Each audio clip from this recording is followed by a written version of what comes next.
তো গত ক্লাসে আমরা এই প্রবলেমটা শুরু করেছিলাম, তাই না? যে জি স্যার। পপুলেশন গ্রোথ রেটের উপর একটা প্রবলেম, যেটা হচ্ছে ডিফারেনশিয়াল ইকুয়েশনের অ্যাপ্লিকেশন।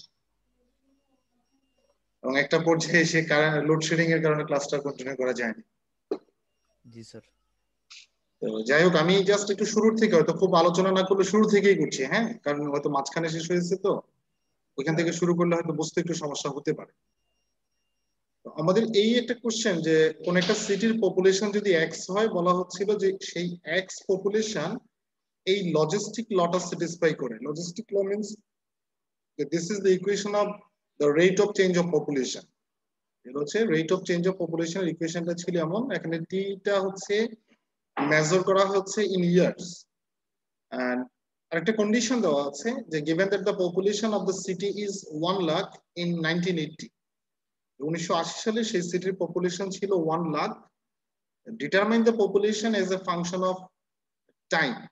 যে আপনাকে বের করতে হবে, initially we have to calculate the population x is a function of time t. যে আমাকে দেখাতে হবে x is a function of t আকারে পপুলেশনটা বের করতে হবে। দেন সেটার উপর ভিত্তি করে আমাকে আরো তিনটা কোশ্চেন আনসার দেওয়া লাগবে। The number one is what will be the population in 2000। তাহলে 2000 এ পপুলেশন কত হবে? সেকেন্ড কোশ্চেন ছিল in what year does the 1980 population double. 1980 সালে যে 1 লাখ পপুলেশন ছিল, সেটা ডাবল কখন হবে? দ্যাট মিন্স 2 লাখ কখন হবে?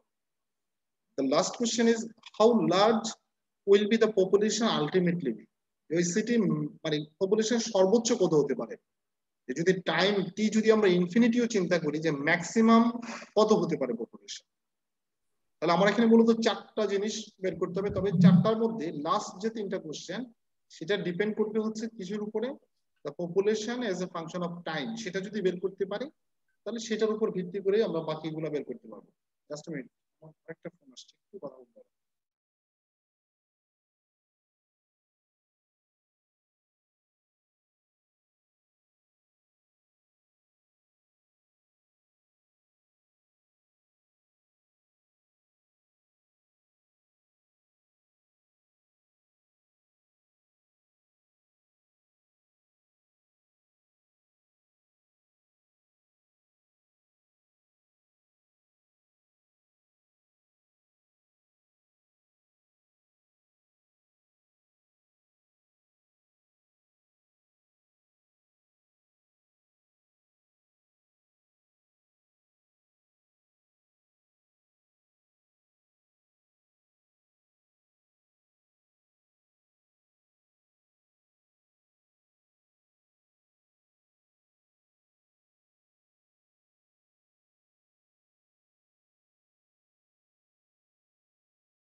তো আমরা সেটার আলোকে আমাদের প্রথম টার্গেট ছিল এখান থেকে যে পপুলেশন এক্স কে বের করা as a function of time T.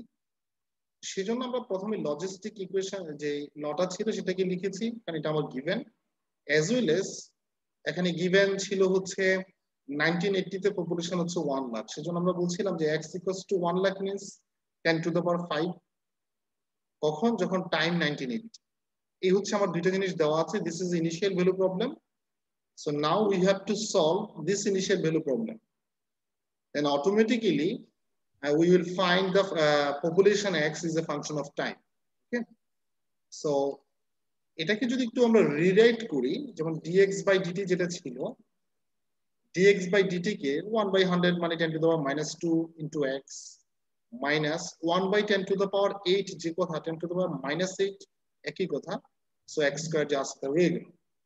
dx by dt করে রেখে দিলাম লেফট হ্যান্ড সাইডে। এখন আসুন রাইট হ্যান্ড সাইডে যে অংশটা আছে, রাইট হ্যান্ড সাইডে এই দুইটা টার্ম থেকে আমরা চাইলে কিন্তু 10 to the power minus 2x টা কমন নিতে পারি, যেহেতু দুইটার মধ্যেই আছে, তাই না? সো দুইটার মধ্যে যদি এটা থাকে, আমরা কমন যখন নিতে পারি, এখন আমরা যখন কমন নিয়ে নিব, তাহলে দেখেন প্রথম টার্মটাতে কি থাকবে? Ultimately 1 minus 10 to the power minus 8 থেকে যদি 10 টু দ্য পাওয়ার মাইনাস 2 চলে আসে, তাহলে থাকবে হচ্ছে 10 টু দ্য পাওয়ার মাইনাস 6। আর x স্কয়ার থেকে x চলে আসলো, তাহলে আরো একটা x রয়ে গেল। এখন আমরা যেটা করতে চাই, সেপারেট করতে চাই। আমরা সেপারেবল ইকুয়েশন কিভাবে সলভ করতে হয় সেটা নিয়ে, হ্যাঁ পল্লব স্যার কিছু বলবেন? সরি স্যার বলে তাহলে দেখেন আমরা যদি একটু সেপারেট করতে চাই যে এক্স এর ফাংশনটাকে যদি আমরা লেফট হ্যান্ড সাইডে নিয়ে আসতে চাই, তাহলে x into 1 minus 10 to the power minus 6x এখানে মাল্টিপ্লাই হিসেবে আছে। তাকে লেফট হ্যান্ড সাইডে নিতে চাইলে আমরা এটা কি ডিভাইড আকারে চলে আসবে নিশ্চয়ই। জি স্যার। আমরা বলছি 1 by x into 1 minus 10 to the power minus 6 into x into dx। আর 10 টু দি পাওয়ার মাইনাস 2 তো রাইট হ্যান্ড সাইডে রয়ে গেল, এটা 10 টু দি পাওয়ার মাইনাস 2 যে কথা 1 বাই 100 নিশ্চয়ই একই কথা। জি আর স্যার। dt এখানে আছে ভাগ আকারে, রাইট হ্যান্ড সাইডে চলে আসলে সেটা হয়ে যাবে গুণ আকারে। ওকে, সো যেহেতু এখন আমার এটা সেপারেট হয়ে গেছে, ভেরিয়েবলস গুলো সেপারেট হয়ে গেছে, যে dx এর সাথে x এর ফাংশন আছে, dt এর সাথে t নেই, অন্য ফাংশনের নিশ্চয়ই নেই, তাহলে সেপারেট। তাহলে এখন চাইলে আমরা তাকে ইজিলি ইন্টিগ্রেট করতে পারবো। সেজন্য আমরা পয়েন্ট নিয়ে একটা ইন্টিগ্রেশন সাইন নিয়ে আসলাম, যে উভয় দিকে কি করবো, আমরা ইন্টিগ্রেশন করবো। এখন ইন্টিগ্রেশন করতে গেলে যেটা হয়, যেহেতু এখানে ভগ্নাংশ আকারে আছে লেফট হ্যান্ড সাইডের টার্মটা, তাকে সরাসরি ইন্টিগ্রেশন করা যায় না, বিকজ আপনি যখন x দ্বারা মাল্টিপ্লাই করবেন তাহলে x স্কয়ার টার্ম আসে এখানে নিশ্চয়ই, এবং সেই x স্কয়ার কে ডেরিভেটিভ করলে হয় 2x। তাহলে অ্যাকর্ডিং টু দা রুলস, যে যদি ডিভাইড আকারে থাকে তাহলে নিচের ফাংশনকে ডিফারেন্সিয়েট করলে উপরে পাওয়া গেলে আনসার হয় লন নিচের ফাংশন। তাহলে এই ক্ষেত্রে কিন্তু সেটা হচ্ছে না, উপরে 2x যদি থাকতো তাহলে এটা কথা ছিল, উপরে কিন্তু x এর কোনো টার্মই নেই। দ্যাট মিন্স আমরা আগে যে রুলসটা জানতাম সেই রুলসটা এখানে অ্যাপ্লাই করা যাবে না। তাহলে আমরা সেটাকে করছি কি, এটাকে একটু আংশিক ভগ্নাংশে ভেঙে নিলাম। কিভাবে, যে আমি বলছি এই টার্মটাকেই লেখা যায় 1 বাই এক্স মাইনাস, এই যে এই অংশটাকে লেখা যায়। এখন প্রশ্ন হচ্ছে এটাকে আদৌ লেখা যাবে কিনা। যেমন আপনি লসাগু নিতে পারেন, লসাগু নিয়ে দেখেন উপরে 1ই আসবে, যোগ বিয়োগ করলে উপরে 1ই আসবে, কিন্তু প্রশ্ন হচ্ছে স্যার আমি এটা কিভাবে পেলাম, তাই না? আপনার মনে একটা প্রশ্ন আসতে পারে। সেজন্য আমি এটাকে একটু আংশিক ভগ্নাংশে ভেঙেও দেখানোর চেষ্টা করেছি। এই যে দেখেন লেফট হ্যান্ড সাইডের টার্মটা এটাই ছিল আমার, এবং দুইটা টার্মই লিনিয়ার, যেখানে x এর পাওয়ার 1, ইভেন এখানেও x এর পাওয়ার 1। তাহলে দুটো যদি লিনিয়ার হয় এবং দুটো টার্ম যদি আলাদা হয়, ডিফারেন্ট থাকে, তাহলে অ্যাকর্ডিং টু দা রুলস আমরা লিখতে পারবো a by 1 term plus b by another term. একটা টার্ম x ছিল আর একটা টার্ম হচ্ছে 1 minus 10 to the power minus 6। যদি আরো টার্ম থাকতো তাহলে প্লাস c বাই আরেকটা টার্ম আসতো। তবে বি নোটেড যে এখানে এটা করা যাবে শুধুমাত্র সেক্ষেত্রে যদি এখানে যে টার্ম গুলো থাকবে সেগুলো যদি লিনিয়ার ফর্মে থাকে। দ্যাট মিন্স x এর পাওয়ার এগুলো যদি 1 থাকে, এক্স্যাক্টলি 1 থাকে, 1 এর বেশি হলে তখন অন্য সূত্র আসবে। তাহলে এটা আমরা লিখলাম। দেন আমাদের সূত্র অনুসারে আমাকে একটা কাজ করতে হয়, যে লেফট হ্যান্ড সাইডের নিচে যাই থাকুক না কেন সেটা দ্বারা বোথ সাইডে মাল্টিপ্লাই করতে হয়। লেফট হ্যান্ড সাইডের নিচে যে টার্মটা আছে কি এখানে x into 1 minus 10 to the power minus 6x। এখন সেটা দ্বারা যদি আমরা বোথ সাইডে মাল্টিপ্লাই করি তাহলে লেফট হ্যান্ড সাইডে থাকবে কি শুধুমাত্র 1। রাইট হ্যান্ড সাইডে দেখেন প্রথম টার্মকে যখন গুণ করব তখন এই x x কাটা যাবে, থাকবে কি a into 1 minus 10 to the power minus 6x। আমার এখানে লিখতে মানে একটু ইয়ে হয়েছে, this is 10 to the power minus 10 to the power minus 6 into x। তাহলে এটা থাকলো প্লাস সেকেন্ড টার্মের সাথে যদি এটা গুণ করে দিয়ে দেখেন 1 minus 10 to the power 6x 1 minus 10 to the power 6x cancel হয়ে যাবে, থাকবে কি dx। আমার টার্গেট কিন্তু এখানে a এর ভ্যালু বের করা এবং b এর ভ্যালু বের করা। তাহলে প্রথমে যদি আমরা a এর ভ্যালু বের করতে চাই, a এর ভ্যালুটা যদি বের করতে চাই তাহলে আমাকে x এর এমন একটা ভ্যালু চিন্তা করতে হবে যার জন্য b যে এখানে আছে সেই টার্মটা ভ্যানিশ হয়ে যাবে। ঠিক আছে, তাহলে বলেন এই লাইনে x এর ভ্যালু কি বসালে এই b টার্ম ভ্যানিশ হয়ে যায়, b টার্মটা থাকবে না। 0 স্যার, 0। তাহলে x এর ভ্যালু আমরা 0 বসালাম, তাহলে লেফট হ্যান্ড সাইডে 1, রাইট হ্যান্ড সাইডে দেখেন যদি x এর ভ্যালু 0 বসাই তাহলে 0 বসালে এতটুকু থাকবে না, থাকবে কি 1 1 ইনটু a মানে হচ্ছে a, আর এই টার্ম তো ভ্যানিশ হয়ে গেল। দ্যাট মিন্স a এর ভ্যালু কত পাচ্ছি আমরা 1। 1। এবার আসেন যদি আমরা b এর ভ্যালু বের করতে চাই তাহলে আমাকে x এর এমন একটা ভ্যালু চিন্তা করতে হবে যার জন্য a ভ্যানিশ হয়ে যাবে। জি স্যার। তাহলে a ভ্যানিশ হবে কখন, যদি এতটুকু অংশ 0 হয়। জি স্যার। এই অংশটা 0 হওয়া মানে কি, এটা তো 1 আছে, তাহলে এটা 0 হবে কখন, যদি এই টার্মটা 1 হয়, তাই না?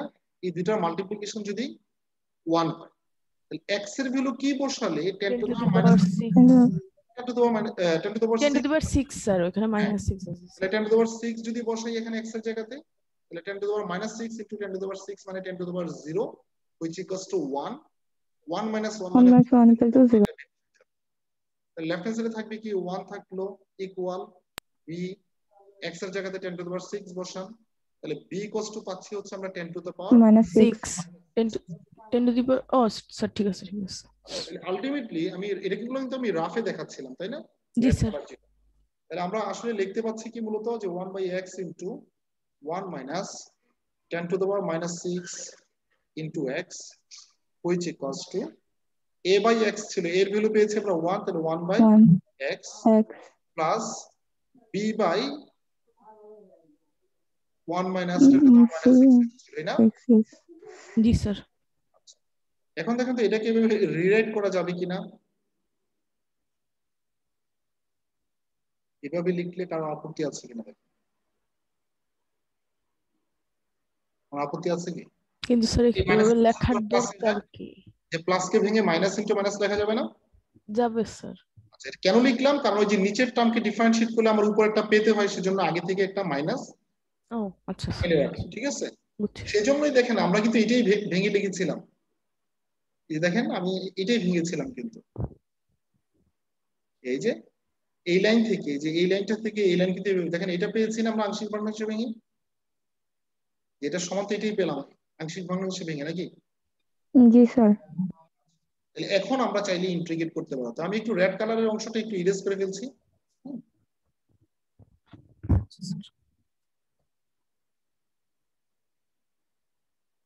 কারণ সবাই এখন বড় হয়ে গেছে, তো সেজন্য আমরা চাইলে এগুলো কিন্তু অ্যাভয়েড করতে পারি।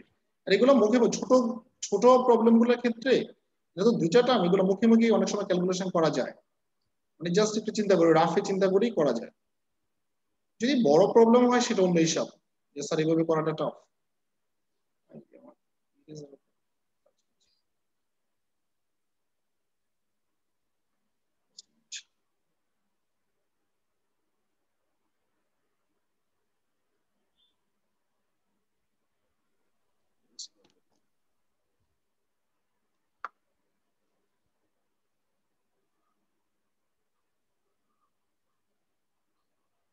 তাহলে এখন বলে এরকম যদি দুইটা টার্মের কোথাও আংশিক ভগ্নাংশ ভাঙা যাবে না চাইলে তাকে, তবে একটু খেয়াল করতে হবে লিনিয়ার আছে কিনা। হ্যাঁ, লিনিয়ার থাকলে এই সূত্রটা হয়। তিনটা সূত্র ছিল, আপনার অবশ্যই ক্যালকুলাসে পড়ার কথা, তিনটা সূত্র ছিল আংশিক ভগ্নাংশে, তার মধ্যে এটা একটা।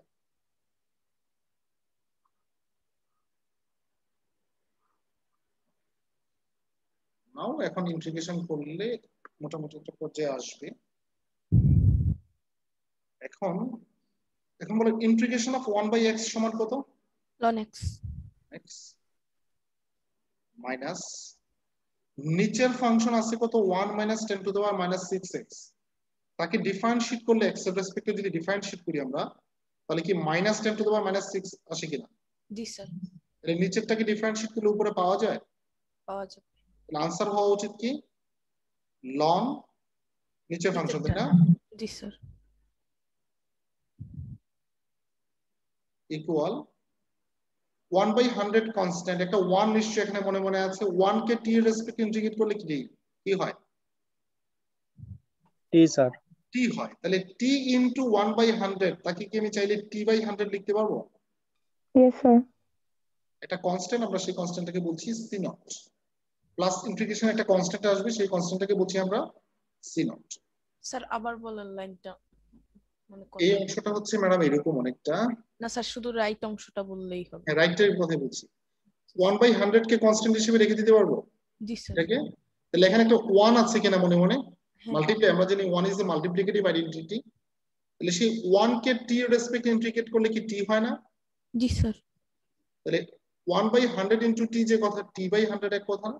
হ্যাঁ, ও স্যার বুঝছি। এখন বুঝতে পারছেন ম্যাডাম? জি স্যার। আচ্ছা, তাহলে এখন আমরা যদি একটা কাজ করি, দেখেন তো এই এটা কি ln a minus ln b আকারে আছে কিনা জি লেফট স্যার। হ্যান্ড সাইডটা? এটা ln ভাগ a মাইনাস ln b মানে কি? ln a by b। a by b, কারণ আমরা জানি বিয়োগ থাকলে ভাগ হয়, যোগ থাকলে গুণ হয়, মনে আছে? জি স্যার। আচ্ছা, তাহলে এটাকে লিখতে পারবো ln a by b, a বলতে কি এখানে x dx আর b বলতে হচ্ছে এখানে 1 minus 1 minus 10 to the power 10 to minus the 6 power minus 6 into x x equal t by 100 plus এ পর্যন্ত প্রশ্ন আছে কিনা বলেন না স্যার। সন্দীপ? না স্যার। আমি দেখেন অন্যরা আবার মন খারাপ করেন না, নাম বলছি না বুঝলেন, কারণ আমার এখানে স্ক্রিনে যে তিনজনের নাম দেখাচ্ছে এখানে, সন্দীপ, নাফিসা আর হচ্ছে মিস্টার পল্লব, তিনজনের নাম শো করছে আমার screen এ। তাহলে দেখেন আমরা যদি এখান থেকে লংকে সরাতে চাই, তাহলে লংকে সরানোর উপায় কি? এক্সপোনেনশিয়াল আনা নিশ্চয়ই। জি স্যার। লংকে বাদ দিতে গেলে কি আনতে হয়? এক্সপোনেনশিয়াল। তাহলে উভয় দিকে যদি আমরা এক্সপোনেনশিয়াল আনি, লেফট হ্যান্ড সাইডে কি লং থাকবে? না স্যার। লেফট হ্যান্ড সাইডে থাকবে কি সিম্পলি x শুধু বাই ওই ফাংশনটা থাকবে। 1 minus 10 to the power minus 6x equal right hand সাইডে হবে কি দেখেন e to the power t by 100 plus c naught, এটা আসবে না? জি স্যার।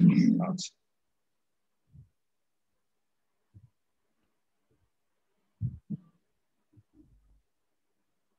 আমি এখানে একটা লাইন একটু জাম দিব, ধরো রাফে দেখাবো আর কি, লাইনটা কমাতে চাই।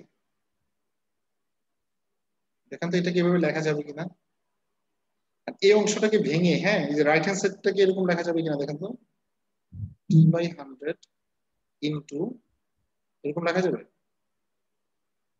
এই যে রাইট হ্যান্ড সাইড। হ্যাঁ, জি স্যার, জি স্যার। তাহলে c naught যদি কনস্ট্যান্ট হয়, e to the power c naught সেও একটা কনস্ট্যান্ট, সেই কনস্ট্যান্টটাকে আমরা বলছি c1, R e to the power t by 100 তো যা আছে তা রেখে দিলাম। ওকে, এখন yes sir যেহেতু আমাকে বের করতে হবে কি মূলত x is a function of t, এখানে কি এভাবে আছে? না স্যার। ফাংশন অফ t আকারে নেই, সেজন্য আমরা একটা কাজ করব, এখানে x এর ভ্যালুটা বের করার চেষ্টা করব। তাহলে x এর ভ্যালু বের করতে গেলে ক্রস মাল্টিপ্লিকেশনটা একটু করে নিই আমরা। ক্রস মাল্টিপ্লিকেশন যদি করি তাহলে দেখেন তো এরকম আসবে কিনা যে x into x equals to c1 e to the power t by 100 minus c1 e to the power t by 100 into 10 to the power minus 6x, এটা আসবে কিনা জি ক্রস স্যার। মাল্টিপ্লিকেশন করে দিলে? জি স্যার। আচ্ছা, তাহলে এখন আমি যদি x এর ভ্যালু বের করতে চাই তাহলে x গুলোকে লেফট হ্যান্ড সাইডে নিয়ে আসবো, তাহলে x তো একটা আছেই অলরেডি, এটাকে যদি আমরা লেফট হ্যান্ড সাইডে নিয়ে আসি এটা প্লাস হয়ে যাবে না, কারণ এখানে x আছে, জি স্যার। প্লাস হয়ে যাবে। তাহলে থাকবে c1 into the power t by 100 10 to the power minus 6 into x। এক লাইন স্কিপ করলে মানে x লেখা যদি ওটা কমন একবারে এক হ্যাঁ লাইন। হ্যাঁ অবশ্যই লিখতে পারেন, আমি তো এসবে যাচ্ছি না, যদি আপনারা আবার আমাকে মানে বুঝতে সমস্যা হলে তো সমস্যা, তাই না? সেজন্য এখন যদি x কমন নিতে পারবো না কেন, দুটো থেকে x কমন না যাবে? জি স্যার। জি স্যার। x যদি কমন নিয়ে নেই 1 plus c1 10 to the power minus 6 into e to the power t by 100 equals to c1 c1 to the power t by 100, right? G sir. তাহলে এখন x সমান আমরা পেয়ে যাচ্ছি কিন্তু মোটামুটি, জি sir. x equals to c1 e to the power t by 100 1 plus c1 10 to the power minus 6 e to the power t by 100। তাহলে x কিন্তু আমরা as a function of t আকারে আসছে, কিন্তু এখানে একটা জিনিস আমার বাকি আছে, সি। সেটা হচ্ছে কনস্ট্যান্টের ভ্যালুটা কিন্তু আমরা জানি না, যে what is the value of c1, c1 এর ভ্যালুটা আমাদের অজানা। এখন c1 এর ভ্যালুটা যদি আমরা বের করে বসিয়ে দিতে পারি তাহলে আমার যে রিকোয়ার্ড x ছিল ফাংশন অফ t আকারে সেটা বের হবে, ঠিক আছে? তো সেটা বের করার জন্য দেখেন একটা কন্ডিশন কিন্তু আমার দেওয়া আছে জি কোশ্চেন। স্যার। ফার্স্টে ছিল In 1980 the population x to the power 5c 1 lakh, when t equals to 1980, when t equals to 1980 then x equals to 10 to the power 5, এই ভ্যালুটা কি দেওয়া ছিল কিনা কোশ্চেনে বলেন? জি স্যার। আচ্ছা, তাহলে এই ভ্যালু দুইটা যদি আমরা বসিয়ে দিই, t এর জায়গাতে বসাবো কত 1980 আর x এর জায়গাতে বসাবো 10 to the power 5 5, তাহলে x এর জায়গাতে বসান 10 to the power 5, find 10 to the power 5 which equals to c1 e to the power, এই যে দেখেন এই টাইম কত 1980 কে 100 দ্বারা ডিভাইড করলে কি 19.8 আসে কিনা? জি স্যার। যে t এর জায়গাতে 1980 100 দ্বারা ভাগ করলে তাহলে 19.8, 1 plus C1 10 to the power minus 6, এখানেও কি আসবে দেখেন তো, টু দ্য পাওয়ার 19.8। দেখেন এই লাইনটা বুঝতে পারেন কিনা, কোনো প্রশ্ন আছে কিনা কারো? জাস্ট এক্স এর জায়গাতে আমি এক্স এর ভ্যালুটা বসালাম, টি এর জায়গাতে টি এর যে 1980 ভ্যালুটা বসিয়ে দিলাম। এখন এটাকে ক্যালকুলেশন করলে আমার C1 চলে আসবে। এখন যদি আমরা একটু ক্রস মাল্টিপ্লিকেশন করে দিই, হ্যাঁ ক্রস মাল্টিপ্লিকেশন যদি করি, এভাবে যদি গুণ করি আমরা, হ্যাঁ তাহলে দেখেন তো আসবে কি 10 টু দ্য পাওয়ার 1 এর সাথে গুণ করলে কি আসবে 10 to the power 5 5 plus C1 constant. এখন 10 টু দ্য পাওয়ার 5 যদি তার সাথে গুণ করি, 10 to the power minus 6 into 10 to the পাওয়ার 5 মানে কি 10 টু দ্য পাওয়ার মাইনাস 1 কিনা? জি sir 10 to the power minus 1, 10 to the power minus 1 যে কথা 1/10 নিশ্চয়ই একই কথা। জি স্যার দেখেন বুঝেন কিনা, তার সাথে যখন গুণ করব 10 টু দ্য পাওয়ার মাইনাস 1 থাকবে, that means 1/10 which equals to C1 e to the power 19.8। যেহেতু আমরা C1 এর ভ্যালু বের করতে চাই, C1 ওই সাইডে নিয়ে গুলোকে C1 একসাথে নিয়ে কমন। যাব। হ্যাঁ C1 গুলোকে আমরা একসাথে নিয়ে যাব। তাহলে 10 টু দ্য পাওয়ার 5 টা থাকুক এখানে।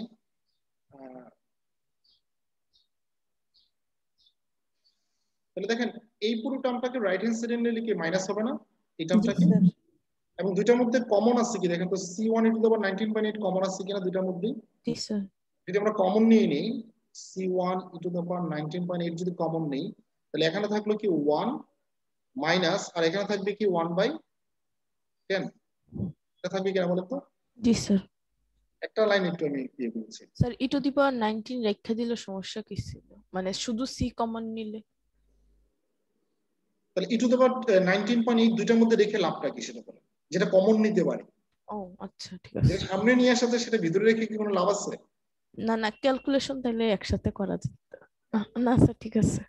দেখেন হ্যাঁ, তাহলে দেখেন আমি জাস্ট এই অংশটাকে লেফট হ্যান্ড সাইডে লিখবো আর কি, যেহেতু সংখ্যা এটাকে একটু ডান দিকে নিয়ে যাবো। তাহলে C1 e to the power 19.8, 1 minus 1/10 মানে কি 9/10 কিনা? জি স্যার এই যে লসাগু নেন 9/10 which equals to 10 to the power 5।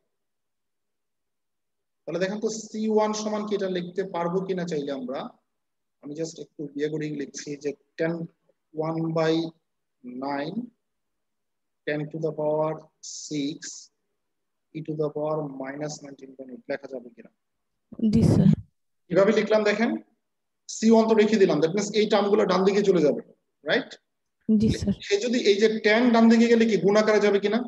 G sir তাহলে আসবে কি 10 টু দ্য পাওয়ার 6, আগে 5 ছিল তাহলে আরেকটা 10 বাড়লে 10 টু দ্য 5 পাওয়ার 10 6। 6 9 আছে গুণ আকারে, ডান দিকে গেলে হয়ে যাবে কি ভাগ আকারে 1/9। e টু দ্য পাওয়ার 19.8 আছে এখানে প্লাসের এটা, তাই না? ডান দিকে চলে গেলে ভাগ যখন হবে সে মাইনাসের হয়ে যাবে না? জি স্যার আচ্ছা তাহলে C1 এর ভ্যালু পেলাম। এখন আমার কাজ হবে এই C1 এর ভ্যালুটা যেখানে যেখানে C1 আছে আমার x এর, এই যে x এর এখানে যে C1 আছে, এই C1 এর জায়গাতে সেই ভ্যালুটা বসানো। তাহলে আমার ইয়েটা ছিল এরকম যে x ইকুয়ালস টু, আমি C1 এর সহ আগে ইয়েটা লিখে নিই, হ্যাঁ তারপরে ভ্যালুটা বসাবো। জি স্যার t বাই স্যার 1/9 টা একটু বললে ভালো হয় স্যার, কিভাবে আসলো? 1/9, 1/9 এই যে দেখেন তো এই 9টা এখানে আছে কি গুণ আকারে কিনা উপরে কিনা? জি স্যার। তাহলে সে ডান দিকে গেলে কি ভাগ আকারে চলে যাবে কিনা? জি sir.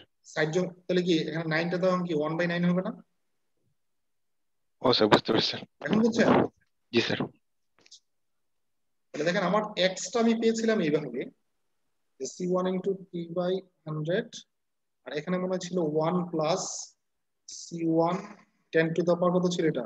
-6 into E two the power t/100 এটা ছিল তাই না? তাহলে এখানে আমার C1 এর ভ্যালুটা বসাতে হবে। এর থেকে আমি C1 এর ভ্যালুটা বসে কি আসে 1/9 10 to the power minus 10 to the পাওয়ার 6। তাহলে দেখেন ই টু দ্য পাওয়ার t/100 আছে, এখানে আছে কি ই টু দ্য পাওয়ার -19.8। এই দুইটাকে যদি গুণ করি এরকম লেখা যাবে কিনা দেখেন তো, এরকম লেখা যাবে? জি স্যার পসিবল? জি স্যার। আর C1 এর সাথে তো এটা আছে, তাহলে এই দুটো যখন গুণ করব T/100 মাইনাস 19.8 হয়ে যাবে না, কারণ পাওয়ার গুলো কি হয়, যোগ হয়। জি স্যার। না বুঝলে আমি একটা ভেঙে করি যদি কোশ্চেন থাকে। না স্যার। জি স্যার, ভেঙে করেন স্যার, একটু সুবিধা হবে স্যার।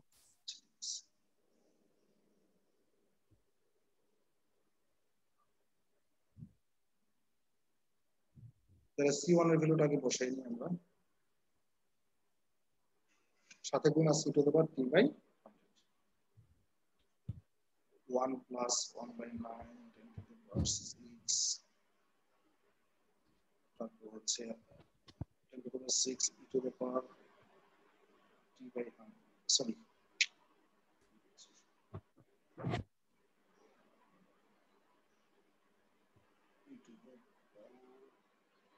মাইনাস 19.8।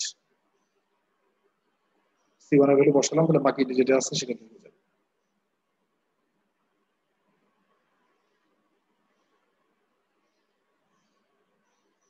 দেখেন তো এখন বুঝেন কিনা, জাস্ট C1 যেখানে ছিল, এই যে C1 এখানে ছিল না, দেখেন C1 এর জায়গাতে C1 এর যে ভ্যালুটা আছে সেই ভ্যালুটা C1 এর জায়গাতে বসালাম ইনটু T/100, 1 1 রয়ে গেল, প্লাস এর প্লাস C1 এর জায়গাতে এই যে C1 এর ভ্যালুটা বসালাম, এই যে C1 এর ভ্যালুটা 10⁻⁻6 ইনটু T/100, যেটা যা আছে তাই লিখে দিলাম। এখন বুঝতে পেরেছেন, জাস্ট C1 যেখানে C1 এর ভ্যালুটা বসাইছে, আর কোনো ক্যালকুলেশন কিন্তু করিনি এখন আমরা। ওকে, এখন এটাকে একটু সিম্পলিফাই করার চেষ্টা করব আমরা, যে কিভাবে সিম্পলিফাই করা যায়। যেমন দেখেন তো এই জিনিসটাকে আমরা এই যে নিচের যে অংশটা আছে, হ্যাঁ, নিচের অংশটা থেকে 9 চাইলে আমরা লসাগু নিতে পারবো, যেহেতু 1/9 আছে। জি স্যার। জি স্যার। 9 যদি লসাগু নেই আমরা, তাহলে এখানে কি থাকবে দেখেন তো, এখানে কি আসবে, 9 আসবে কিনা। জি স্যার। আমি আরো সহজ করে বলি, এখানে যদি 9 লসাগু নেই, হ্যাঁ, তাহলে এই নিচে একটা 9 আছে, আবার এখানে দেখেন তো উপরের অংশে নিচে একটা 9 আছে কিনা। জি স্যার। এই 9 আর ওই লসাগুর যে 9, সেই 9 বেনিশ হয়ে যাবে কিনা। জি স্যার। বেনিশ হয়ে যাবে, রাইট। তাহলে উপরে থাকবে কি আলটিমেটলি 10⁻6 e⁻, দেখেন তো এইটাও ই এর পাওয়ার, এটাও ই এর পাওয়ার, তাহলে পাওয়ার গুলো কি হয়, যোগ হয় না গুণের ক্ষেত্রে। তাহলে এটাকে একসাথে এরকম লিখতে পারবো কিনা, যে T/100 মাইনাস 19.8 লেখা যাবে এই দুটাকে একসাথে। জি স্যার, লেখা যাবে স্যার। এখানে যখন 9 লসাগু নিলাম, তাহলে এই 1 ইনটু এটা কি হয়ে যাবে, 9 হয়ে যাবে না। 9 প্লাস, এবার আসেন এখানে 10⁻6 ইনটু 10⁻6 মানে কি 10⁻0 কিনা। 1 স্যার 1 হয়ে যাবে। মানে 1। আর এই দুইটাকে যখন গুণ করব তখন আসবে কি দেখেন তো, T/100 মাইনাস 19.8 আসবে কিনা। জি স্যার। এখন যেহেতু উপরেও এই টার্মটা আছে, নিচেও এই টার্মটা আছে, আমরা যদি ভাগ করে দিই উপরে নিচকে, উপর এবং নিচকে যদি ভাগ করে দেই, তাহলে উপর থেকে এই টার্মটা ভেনিশ হয়ে যাবে কিনা। জি স্যার। থাকবে কি উপরে 10⁻6, আর তাকে যখন ভাগ করবো, আমি একটু এই জিনিসটা ইচ্ছা করে একটু ভেঙে লিখছি, 9 কেও ভাগ করবো কি দ্বারা, e⁻T/100 মাইনাস 19.8, এটা দ্বারা ভাগ করবো, তাই না। প্লাস তাকে যখন এটা দ্বারা ভাগ করবো থাকবে কি আলটিমেটলি এখানে 1 থাকবে না। জি স্যার। তাহলে আমরা একদম x এর ভ্যালুতে চলে আসছি মোটামুটি। এই x এর ভ্যালু বের করাটাই আসলে মানে ঝামেলা হয় আর কি। 10⁻6 থাকুক, এই 1টাকে আমি সামনে লিখলে নিশ্চয় আপত্তি নেই, প্লাস যেহেতু আমি সামনে লিখতে পারি, প্লাস 9 উপরে আছে থাকুক সে। দেখুন তো e⁻T/100 মাইনাস 19.8 আছে নিচে ভগ্নাংশকে, তাকে যদি উপরে নিয়ে আসি এই মাইনাসটা হয়ে যাবে প্লাসের, প্লাসেরটা মাইনাসের হয়ে যাবে না। দেখেন তো এরকম হবে কিনা, এরকম হয়ে যাবে কিনা। এই যে এখানে কি 9 এর সাথে কি সে ভাগ আকারে আছে না। জি স্যার। তাকে গুণ আকারে আনতে গেলে পাওয়ারটা কি সাইনটা চেঞ্জ হয়ে যাবে না, প্লাসেরটা হয়ে যাবে মাইনাসের, মাইনাসেরটা হয়ে যাবে প্লাসের। তাহলে দেখেন 19.8 ছিল মাইনাসের, সে হয়ে গেল প্লাসের, T/100 ছিল প্লাসের, সে হয়ে গেছে মাইনাস। তাহলে আমার যে প্রথম যে বের করতে বলছিল যে the population x is a function of time, and this is the answer, first পোরশনের আনসার। এখন আপনাদের মনে ভয় ঢুকে যেতে পারে, স্যার ফার্স্ট পোরশনে যদি এই অংশ হয় বাকি তিনটে যে কি হবে না, বাকি তিনটায় তেমন সময় লাগবে না। স্যার At least সেকেন্ড তাহলে এখানে লাইনটা ভ্যালু বলছেন। বসান, ঠিক আছে? এখন বলেন এই পর্যন্ত প্রশ্ন কার মানে কি প্রশ্ন আছে? স্যার ওই সেকেন্ড লাইনটা আবার বলেন, মানে এক্স এর উপরের লাইনটা। এটা এই লাইনটা জি স্যার আরেকবার বলেন। অবশ্যই বলবো। Just একটু লাইন দেখেন, আমি একটু সাইড নোটটা দিয়ে নিই, তাহলে সবচেয়ে সুবিধা হবে।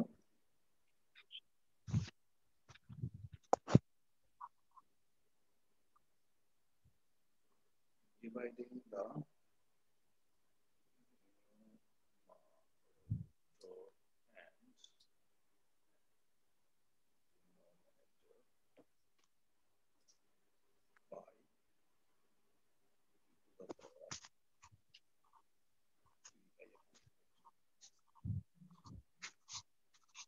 আমরা এই যে হর এবং লবকে কি দ্বারা ভাগ করেছি? e to the power t by 100 minus 19.8। তাহলে দেখেন হর প্রথম এটা এই অংশকে যদি ভাগ করি তাহলে এখানে থাকবে কি শুধুমাত্র 10 to the power 6। Madam G G sir. এবার আসেন এটাকে 9 কে যদি ভাগ করি এই জিনিসটা দ্বারা চলে আসবে কি 9 বাই এটা e to the power t by 100 into হ্যাঁ, আর ওইটা 1 হবে। প্লাস এটা হবে 1। এবার 10 to the power 6 জাস্ট রেখে দিলাম, 9 ও রেখে দিলাম। নিচে যে পাওয়ারটা e to the power এই যে পাওয়ারটা এটা উপরে গেলে কি মাইনাস নেগেটিভ হয়ে যাবে না? জি সাইন স্যার। চেঞ্জ হয়ে যায় কিনা? তাহলে সাইন যদি চেঞ্জ হয় 19.8 টা আছে মাইনাসে, তখন সেটা হয়ে যাবে কিসের?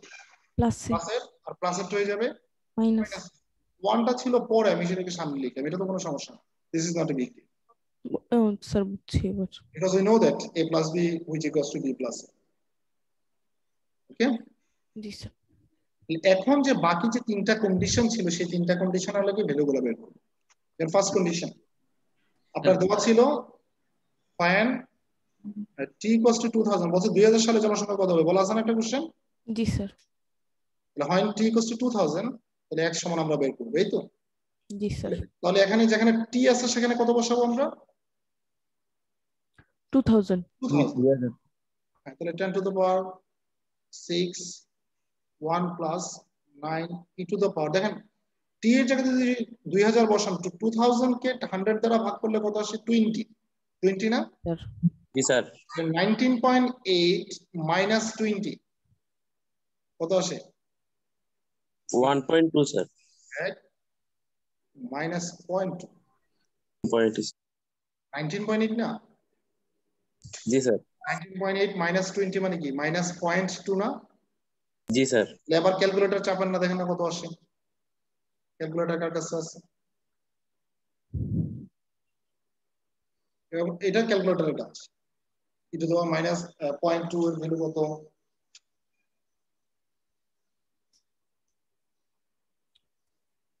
স্যার 0.818 আসছে। টোটাল ও আচ্ছা স্যার, টোটালটা 9 ভ্যালুটা আসা উচিত মানে অ্যাপ্রক্সিমেটলি, কারণ ফ্র্যাকশন আসলে আমরা এটাকে পরের সংখ্যা বা আগের সংখ্যাটা ধরবো, কারণ যেহেতু পপুলেশন তো আর ফ্র্যাকশন হয় না, তাই না?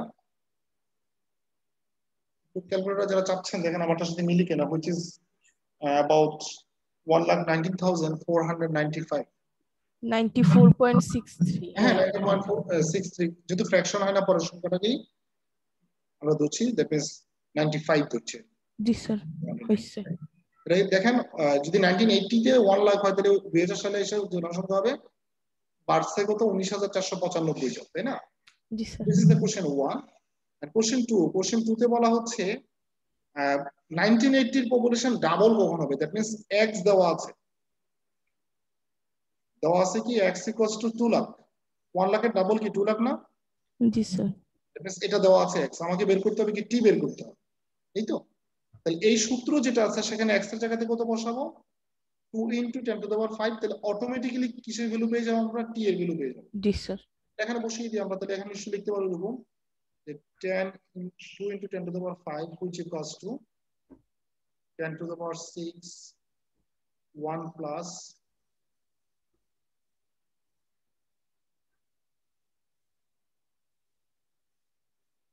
দেখা যাবে না এটা? জাস্ট x এর জায়গাতে x এর ভ্যালুটা আমরা বসিয়ে নিলাম। এখন এটাকে ক্যালকুলেশন করলে t চলে আসবে, যেমন দেখেন এখানে 10 to the power 5 আছে আর এখানে কত আছে উপরে? 10 to the power 6। তাহলে কাটাকাটি করলে এখানে কি থাকবে শুধুমাত্র একটা 10 to the power -1. এটা তো Oh minus no. Oh sir, 1. শুধু একটা 10 থাকবে না এখানে 10 to the power 1 that means 10 থাকবে শুধু এটা দ্বারা যদি এটাকে কেটে দিই এখানে একটা 10 থাকবে শুধু রাইট Yes sir. আবার এই 10 কে যদি এই 5 দ্বারা এই যে এখানে একটা 2 আছে 2 দ্বারা কেটে দিই তাহলে আলটিমেটলি এখানে কি থাকবে শুধুমাত্র একটা 5 থাকবে তাহলে দেখেন তো এই জিনিসটা কি এরকম লেখা যাবে কিনা 1 ইকুয়ালস টু না বুঝলে সমস্যা নাই আমি আবার বলবো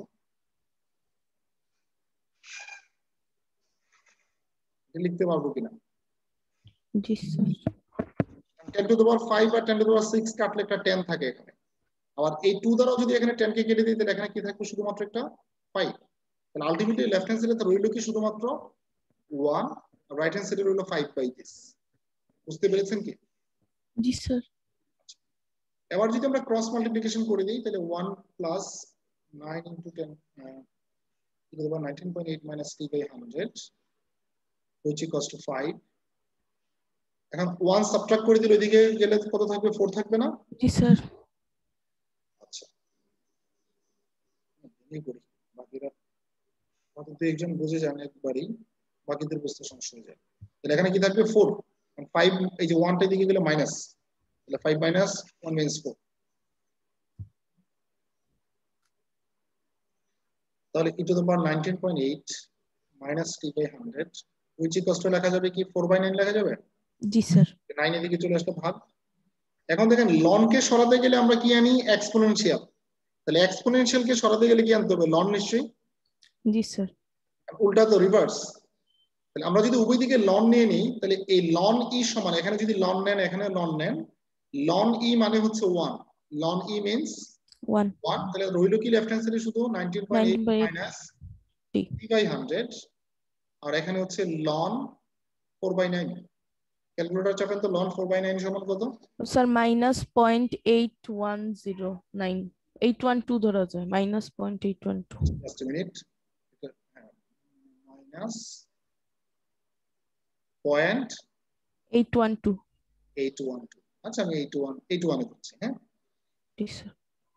এখন দেখেন আমার টার্গেট কিসের ভ্যালু বের করা টি আমার টার্গেট হচ্ছে টি এর ভ্যালু বের তাহলে টি বাই 100 টা এখানে আছে মাইনাস এর রাইট হ্যান্ড সাইডে সরাই দিলে কি হবে প্লাস হয়ে যাবে আচ্ছা প্লাস হয়ে গেল টি বাই 100 আর 19.8 লেফট হ্যান্ড সাইডে আছে থাকো সে আছে মাইনাস তাকে লেফট হ্যান্ড সাইডে নিয়ে আসলে কি হয়ে যাবে এটা প্লাস প্লাস হয়ে যাবে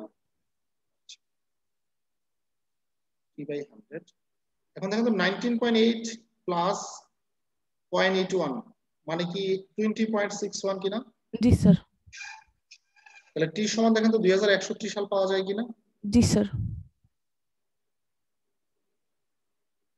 তাহলে টি হচ্ছে কত 2061 তাহলে 2061 সালে গিয়ে হচ্ছে পপুলেশন কি হবে ডাবল হয়ে যাবে লাস্ট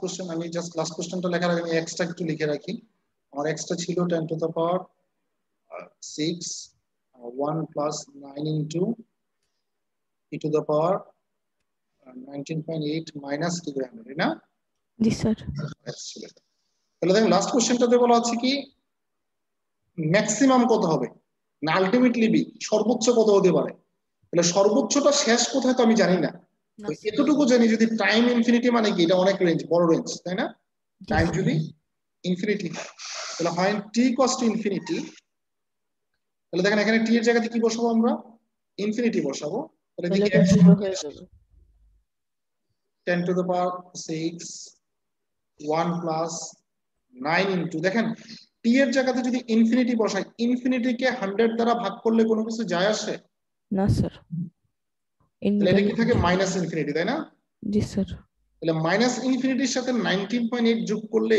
তার কোনো তারতম্য হবে কি না স্যার তাহলে আলটিমেটলি এখানে থাকছে কি two the power minus 19.8 minus infinity না জি স্যার মাইনাস ইনফিনিটি 19.8 যোগ করলে এই আপনি বিশাল একটা জিনিসের সাথে এক সাগরের পানির সাথে এক বালতি পানি ঢাললো ঠিক আছে কিছু যাবে আসবে না তাই না জি স্যার তাহলে এখন আপনারা আমি জানি না সেটা জানেন কিনা e to the power minus ইনফিনিটির ভ্যালু অলওয়েজ 0 জি স্যার এটা একমাত্র প্র্যাকটিক্যালি স্যার হ্যাঁ আপনার এটা জানার কথা কারণ গত সেমিস্টার আলোচনা হয়েছে কিনা জানি না তবে ক্যালকুলাসে ওই ইনফাইনাইট ইন্টিগ্রাল যখন পড়ানো হয়েছে নিশ্চয়ই বলার কথা e to the minus infinity always zero. 0 তাহলে e to the minus infinity যদি জিরো হয় তাহলে এই টার্মটা জিরো, তাই না? জি স্যার তাহলে এখানে রইল কি নিচে শুধুমাত্র 10 to the power 6 নিচে রইল শুধু 1, তো 1 দ্বারা 10 টু দ্য পাওয়ার 6 কে ভাগ করলে তো কি থাকবে 10 to the power 6 10 to the পাওয়ার। তাহলে আসলে যেই গ্রোথ রেট আর যে ইনিশিয়াল কন্ডিশন সেই কন্ডিশন দিয়ে বলা যায় ওই সিটির ম্যাক্সিমাম পপুলেশন হতে পারে কত 1 মিলিয়ন 10 লাখ, তাই না? 10 to the power 6 means 1 million. 10 to the পাওয়ার 5 যদি হয় 1 লাখ, তাহলে 10 টু দ্য পাওয়ার 6 কি 10 লাখ না? জি sir 10 lakh means 1 million. That means ওই সিটির ম্যাক্সিমাম ক্যাপাসিটি, ক্যারিং ক্যাপাসিটি হচ্ছে 1 মিলিয়ন। আমি কি বোঝাতে পেরেছি? জি স্যার জি স্যার তাহলে এখন দেখেন আমি বলছিলাম যে কখন ডাবল হবে, কোশ্চেনে যদি থাকে পরীক্ষায় বের করেন কখন ট্রিপল হবে পপুলেশন, 3 লাখ কখন হবে বের করা যাবে না? জি স্যার এখানে বলা হচ্ছিল যে 2000 সালের পপুলেশন কত, আমি যদি বলি যে না 2050 সালের পপুলেশন কত হবে বের করা যাবে না? জি স্যার অবশ্যই বের করতে পারবো। অথবা লজিস্টিক লটা যদি চেঞ্জ হয়ে যায় তাহলে সেম প্রসিডিউর আমরা করতে পারবো না চাইলে? জি স্যার এক্স তো অবশ্যই বের করতে পারবো।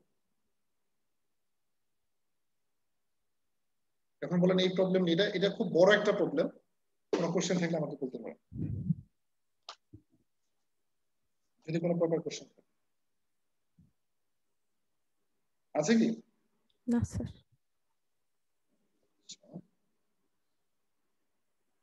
এখন কিছু প্রবলেম আছে মিক্সচার প্রবলেম, এগুলো নিয়ে কি এখন কথা বলবো কিনা বুঝতেছি না। আচ্ছা মিক্সচার প্রবলেমটা আমরা একটু পরে সময় যদি করতে পারি, কারণ আবার এদিকে বেশি সময় দিয়ে দিলে পরে না গাইতে বলে আবার ঝামেলা হয়ে যাবে। আপনাদের মিড টার্ম পরীক্ষা কবে থেকে যেন? 8 তারিখ থেকে স্যার 8 তারিখ থেকে স্যার। না তাহলে আমরা পরে ইয়েতে চলে যাবো। ওইটা আমি সময় যদি করতে পারি, মিক্সচারেরও এরকম অ্যাপ্লিকেশন আছে, যেহেতু অ্যাপ্লিকেশন তো প্রায় 2-3টা প্রবলেম দেখালাম, আসলে এগুলো যে অ্যাপ্লাই করা যায়, এই যে ইকুয়েশন গুলো শিখছেন, যে মেথড গুলো শিখছেন। সো নাও আমরা আলোচনা করব হচ্ছে যে হায়ার অর্ডার ডিফারেনশিয়াল ইকুয়েশনে। কারণ দেখেন এতক্ষণ পর্যন্ত যতগুলা ডিফারেনশিয়াল ইকুয়েশন নিয়ে কথা বলেছি সবগুলো ছিল first order first degree differential equation, right? দেখেন স্ট্যান্ডার্ড মেথড, গ্রুপিং, হোমোজেনিয়াস, যা ইভেন অ্যাপ্লিকেশন যেগুলো, এগুলো কি first order first degree differential equation ছিল না? জি স্যার এই dx বাই dt বা dy বাই dx এর বাইরে কি কোনো ডেরিভেটিভ ছিল? না স্যার ছিল না। That means first order. তাদের পাওয়ার কি কখনো 1 এর বেশি ছিল? ছিল না। That is first degree. তার মানে এতক্ষণ পর্যন্ত, এতদিন এই আজকে অষ্টম ক্লাস পর্যন্ত যতগুলো ডিফারেনশিয়াল ইকুয়েশন নিয়ে কথা বলেছি সেগুলো প্রত্যেকই ছিল ফার্স্ট অর্ডার ফার্স্ট ডিগ্রি। কিন্তু সবসময় তো first order first degree differential equation থাকবে না। তাহলে প্রশ্ন হচ্ছে যদি কোনো ডিফারেনশিয়াল ইকুয়েশন যদি তার অর্ডার বা ডিগ্রি যদি আরো বেশি থাকে তাহলে কিভাবে তাকে সলভ করতে হয়, ওকে, তাকে কিভাবে সলভ করতে হয় সেটা নিয়ে একটু কথা বলতে চাই, মানে আজকে শুরু করতে চাই। তাহলে ইকুয়েশনের ধরনগুলো কেমন হতে পারে? যেমন দেখেন একটা ডিফারেনশিয়াল ইকুয়েশন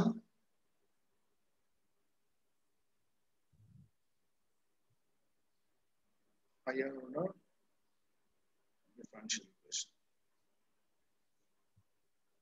যেমন ডিফারেনশিয়াল ইকুয়েশন হতে পারে এরকম যে d2y by dx square minus 5dy dx plus 6y equals to 0। এখন তো এই ডিফারেনশিয়াল ইকুয়েশনের অর্ডার কত? 2 সরি 2 স্যার 2 অর্ডার 2, ডিগ্রি হচ্ছে 1, তাই না? Second order first degree. এটা ডিফারেনশিয়াল ইকুয়েশন হতে পারে এরকম যে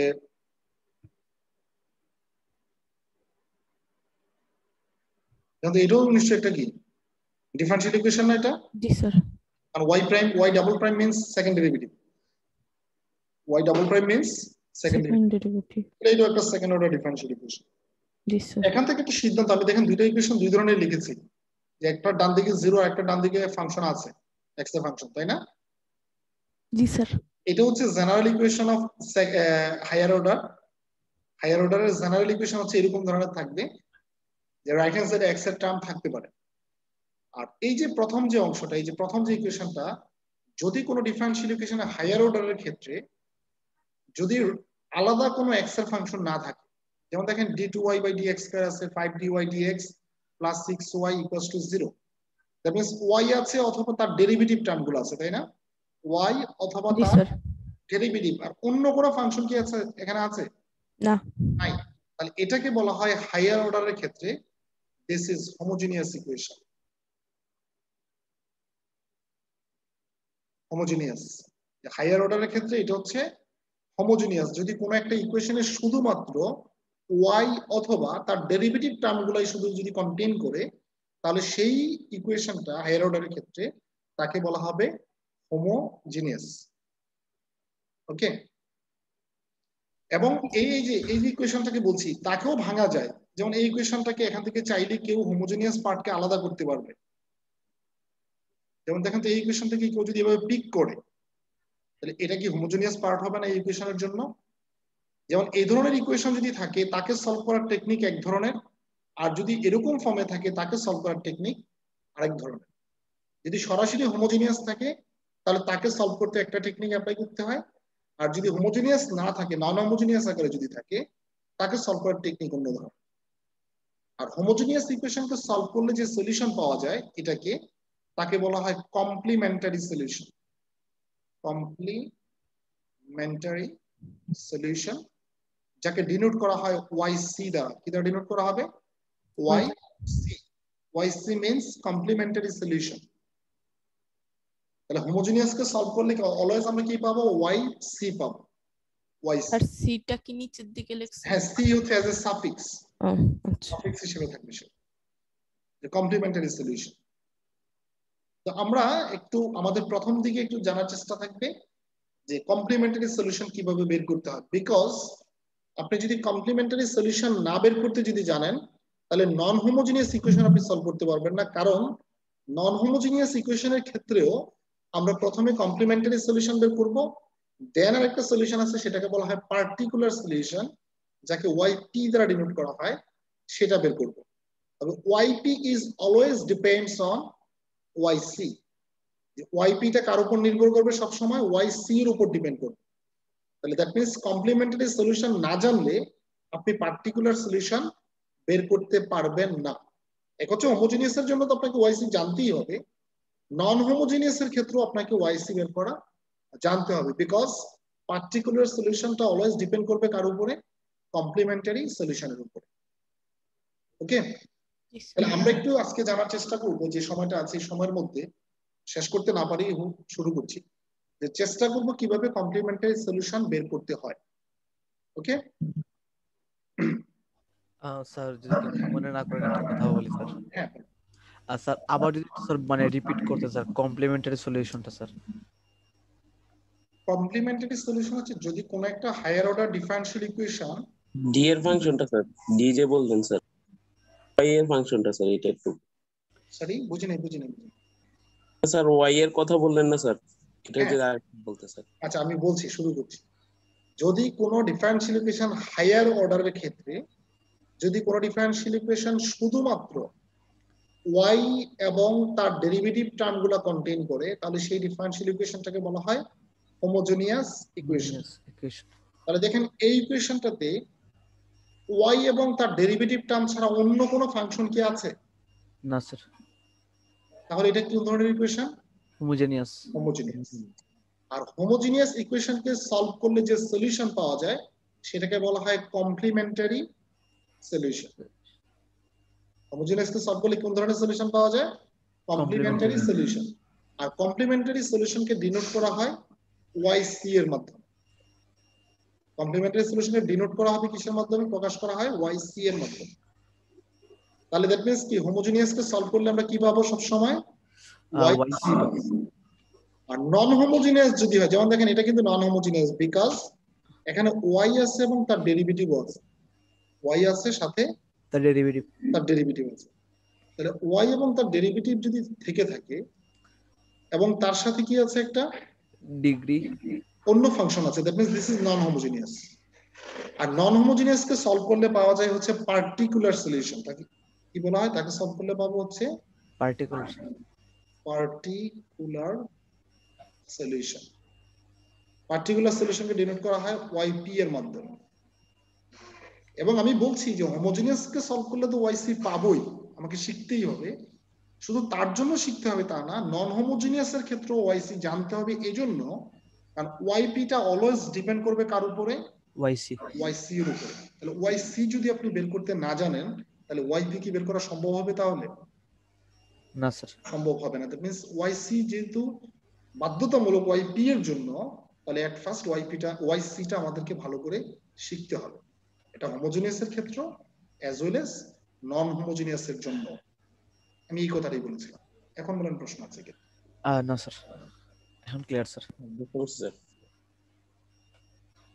এখন একটা জাস্ট কমপ্লিমেন্টারি সলিউশনের এক্সাম্পল দেওয়ার চেষ্টা করি কিভাবে বের করতে হয় আর কি। যেমন যে এক্সাম্পলটা আমরা শুরুতে লিখছিলাম সেটাকেই আমি বলছি, বলা হলো ফাইন্ড দ্য কমপ্লিমেন্টারি সলিউশন, বা ফাইন্ড দ্য সলিউশন হলো হতো complementary solution of this is a of y double prime minus 5y prime plus 6y which equals to 0. এটা অবশ্যই একটা কি ডিফারেনশিয়াল ইকুয়েশন না?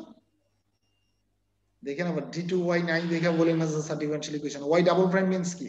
Second derivative. Second derivative. This is means first derivative, right? G sir. This is the function of y. Function y. তাহলে এখন এই solution, তার যদি সলিউশন বের করতে বলা হয় কমপ্লিমেন্টারি সলিউশনে, আমরা এটাকে একটু নাম্বারিং করে নিচ্ছি। দিস ইজ ইকুয়েশন 1, হ্যাঁ স্যার। সলিউশন। কমপ্লিমেন্টারি সলিউশন বের করতে গেলে আপনাকে অবশ্যই অক্সিলিয়ারি সলিউশন নামে একটা সলিউশন, সেটা সম্বন্ধে জানতে হবে। যেমন মানে করতে হবে, ধরতে হয় যে কোনো কমপ্লিমেন্টারি সলিউশন বের করতে গেলে এই লাইনটা common, let y equals to e to the power mx be an auxiliary solution, this is one, of 1. আমরা ধরে নিচ্ছি ইকুয়েশন 1 এর একটা অক্সিলিয়ারি সলিউশন হচ্ছে কি y equals to e to the power mx। তাহলে আপনার মানে প্রশ্ন আসতে পারে, স্যার এই অক্সিলিয়ারি সলিউশন দ্বারা কি বোঝায়? এই অক্সিলিয়ারি সলিউশন দ্বারা বোঝায় যে কোনো হোমোজিনিয়াস ইকুয়েশনের কমপ্লিমেন্টারি সলিউশনের ধরন আসবে কিভাবে? এক্সপোনেনশিয়াল আকারে। কিভাবে আসবে? অলওয়েজ এক্সপোনেনশিয়াল টার্ম আকারে থাকবে, যে সেখানে কি কন্টেইন করবে? একটা এক্সপোনেনশিয়াল টার্ম। এই অক্সিলিয়ারি সলিউশন বলতে সেটাই বোঝায় যে আমরা তাকে যদি সলভ করি তাহলে যে সলিউশনটা আসবে সেটার ধরন থাকবে কি সেখানে e to the power mx contain করবে, ক্যারি করবে সে। ওকে, তাহলে দেখেন e to the power mx যদি আমরা ধরে নিই তার একটা সমাধান, আপনারা নিশ্চয়ই ক্লাস 8 এ বা 9 10 এ দেখেছেন, যে কোনো সমাধান বের করার পরে আমরা শুদ্ধি পরীক্ষা করে চেক করতাম যে আদৌ কি এটা সমাধান কিনা। জি স্যার। করেছেন না? জি স্যার। জি স্যার। ক্লাস 9 এর হায়ার মেথড। হ্যাঁ, আপনি কখন বুঝতেন সমাধান? যদি সিদ্ধ হয়, যে left hand side right hand side যদি সমান হয় তখন বলতাম কি তাহলে এটা একটা সলিউশন, রাইট? জি স্যার। তাহলে এখন দেখেন আমরা যদি উল্টা ভাবে চিন্তা করি, আমরা বলছি এটা হচ্ছে কি ইকুয়েশন 1 এর একটা অক্সিলিয়ারি সলিউশন। তাহলে সে যদি ইকুয়েশন 1 এর অক্সিলিয়ারি সলিউশন হয় তাহলে এই সলিউশন দ্বারা কি সে স্যাটিসফাই হবে না? সিদ্ধ হওয়া উচিত কিনা? জি স্যার। আপনি যদি বলেন যে কোন একটা ইকুয়েশনের সমাধান হচ্ছে x = 2, ওকে, তাহলে এই 2 দ্বারা ওই ইকুয়েশনটা সিদ্ধ হওয়া উচিত কিনা? উচিত স্যার। যেহেতু সমাধান যদি বলেন তাহলে সিদ্ধ হওয়া উচিত। জি স্যার। এক্ষেত্রেও কি সেম হওয়া উচিত, তাই না? তাহলে এটা দ্বারা যদি তাকে আমরা স্যাটিসফাই করাতে চাই, সে স্যাটিসফাই যদি আমরা করাতে চাই, তাহলে দেখেন এখানে আছে কি y এর ভ্যালুটা আমার আছে e to the power mx। তাহলে আমার আরো দুইটা ভ্যালু নাই, কোনটা? একটা হচ্ছে y প্রাইম আর একটা হচ্ছে y ডাবল প্রাইম। ভ্যালু বসাতে গেলে এই y prime double prime value জানতে হবে। তাহলে y যদি জানা থাকে y প্রাইম বের করা যাবে না এখান থেকে? জি স্যার। y কে ডিফারেন্সিয়েট করলে কি হয়? y প্রাইম হয়। এবার আসলে রাইট হ্যান্ড সাইড কে যদি আপনি ডিফারেন্সিয়েট করেন তাহলে দেখেন তো m e to the power mx আসবে কিনা? উভয় দিকে যদি ডিফারেন্সিয়েট করি y কে ডেরিভেটিভ করলে কি y প্রাইম হয় না? জি স্যার। এই dy dx আর y প্রাইমের মধ্যে তো পার্থক্য নেই, একই কথা। আর e to the power x K differentiate করলে e to the power x ই হয়, বাট সে তো x না, mx একটা m আসবে। এবার আসেন তাকে যদি আমরা আবার করি y ডাবল প্রাইম, তাহলে এখানে আসবে কি তখন? m square e two the power mx। বুঝতে পেরেছেন কি? জি স্যার, কেন বের করলাম? কারণ আমার এই ইকুয়েশনটাতে দুইটা টার্ম y দরকার। ডাবল প্রাইম কন্টেইন করে as well as y প্রাইমও আছে। তাহলে এই ভ্যালুগুলো না বের করলে তো আমি ভ্যালু বসাতে পারবো। জি এখন স্যার, দেখেন y double prime, y prime এবং y যে তিনটা ভ্যালু আমার আছে, তিনটা ভ্যালু কোথায় বসিয়ে দেব? ইকুয়েশন 1 এ 1 বসান। স্যাটিসফাই করে। তাহলে from equation 1 from equation 1 we have, তাহলে এই ভ্যালুগুলো যদি বসিয়ে দিই তাহলে আসবে কি দেখেন m square e to the power mx minus 5 y প্রাইমের জায়গাতে যদি y প্রাইমের ভ্যালুটা বসাই m e to the power mx plus 6 e to the power mx equals to 0। তাহলে দেখেন তো বোথ সাইড প্রত্যেকটা টার্মে কি কমন আছে? e to the power mx। Common নিয়ে নিই আমরা, থাকবে কি m square minus 5m plus 6 which equals to 0। এখন দুইটা টার্মের মাল্টিপ্লিকেশন কখন 0 হয়? যখন দুইটার পার্ট সমান 0 হয়। এই দুইটা টার্মের গুণফল কখন শূন্য হবে? যখন e to the power mx equal to 0 আর ওই m যে স্কয়ার মাইনাস। যদি এটা সমান 0 হয় অথবা এটা সমান 0 হয়, জি স্যার, তাই না? জি স্যার, দুইটার যে কোনো একটা অথবা দুইটাই যদি 0 হয়, তাই না? তখন তো গুণফল 0 হয়। জি স্যার। তাহলে এখন বলেন এখানে কি e to the power mx কি কখনো 0 হওয়া সম্ভব কিনা এই ইকুয়েশনের ক্ষেত্রে? এখানে e to the power mx 0 হওয়া সম্ভব না। এইজন্য যেহেতু আমরা বলছি e to the power mx হচ্ছে একটা সলিউশন, তাহলে সে যদি 0 হয় তাহলে আমার mx ধরার কথা ছিল না, আমি y = 0 এর সলিউশন ধরতাম, তাই না? তাহলে যেহেতু e to the power mx কখনোই 0 না, তাহলে পরের লাইন নিশ্চিতভাবে 0 কে, তাহলে পাশেরটা পরের since e to the power mx is not equals to 0। আর আপনারা চাইলে ওভাবে চিন্তা করতে হবে, আপনারা ট্রেডিশনালি যেটা জানেন যে e to the power mx দ্বারা ভাগ করে দিছে, ঠিক আছে? আগে তো এভাবেই করতেন। জি স্যার, বা ওই সাইডে অপর সাইডে 0 এর সাথে না উভয় সাইডে গুণ করে দিলে। এটা ভুল, ওই লজিকটা ভুল, বাট রেজাল্ট সেম দেয়, লজিক। জি স্যার, এখন দেখেন এটাকে চাইলে আমরা উৎপাদক করতে পারবো কিনা জি স্যার, এরকম? জি স্যার। আচ্ছা, যদি কমন টমন নিয়ে আমরা দেখেন দুইটা টার্ম পাবো, একটা হচ্ছে m-2, একটা পাবো m-3। স্যার এই উৎপাদক কি দেখানোই লাগবে? যদি ডাইরেক্ট এই লাইনের পরে m এর মান বসায় দিই সমস্যা আছে? কোনটা? স্যার এই যে আপনি ভেঙে দেখাইছেন না উৎপাদকটা, এটা যদি না দেখায় ডাইরেক্ট যদি আনসার। আপনি যদি এখানে নিয়ে আসতে পারেন সরাসরি দেখে যদি বুঝে যান সমস্যা নেই তো। আর যদি আপনি সরাসরি এখানে লিখতে চান তাহলে একটু সমস্যা, আমার আপত্তি আছে। ক্যালকুলেটর দিয়ে তখন আপনি ক্যালকুলেটর দিয়ে করলেন, আপনি জানেন না উৎপাদক সম্বন্ধে আপনার ধারণা নেই। ও আচ্ছা স্যার, ঠিক আছে? জি স্যার, আপনি যদি সরাসরি ক্যালকুলেটর চাপলে তো চলে আসবে, তাই না? 2 3। জি স্যার, হ্যাঁ। এটা লিখলে আমার আপত্তি আছে। তাহলে দেখেন m এর ভ্যালু কি পেয়েছি? 2 3। m এর দুইটা ভ্যালু পেয়েছি, দুইটা কি রিয়েল নাম্বার না? জি স্যার।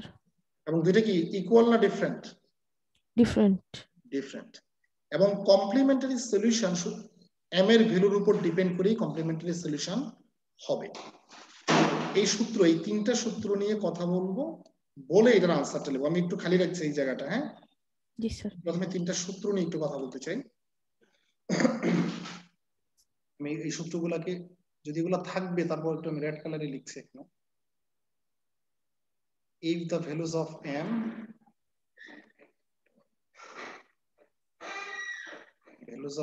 m are real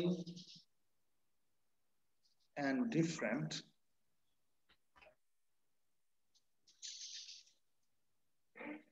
তাহলে yc এর সূত্র হচ্ছে c1 e to the power m1x plus c2 e to the power m2x।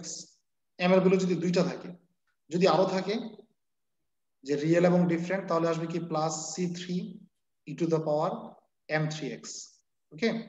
G sir. এবার আসেন 2 আরেকটা সূত্র, if the values of m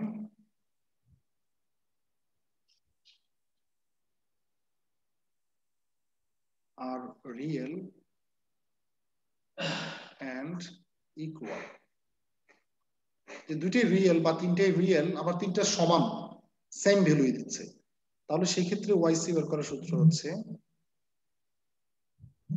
C1 plus C2x into e to the power mx।